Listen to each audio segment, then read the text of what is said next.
என் அன்புக்குரிய மக்களை வணக்கம். சிம்மராசி மக நட்சத்திரத்தை பற்றி நம்ம சில பதிவுகளை பார்க்கலாம்.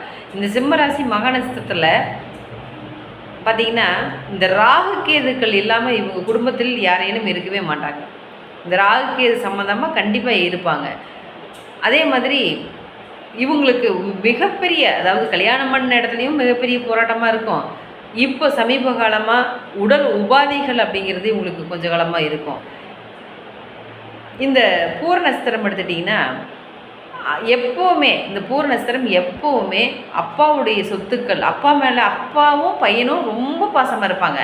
ஆனால் அப்பாவுடைய எந்த ஒரு விஷயங்களுமே இவங்க அனுபவிக்க முடியாது.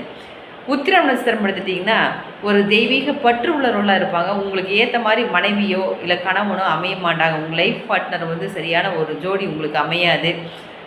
அதே மாதிரி உங்களுக்கும் அப்படி தான், தகப்பனுக்கும் உங்களுக்கும் சில விஷயங்கள் கருத்து வேறுபாடுகள்லாம் இருக்கும். வாங்க, இதான்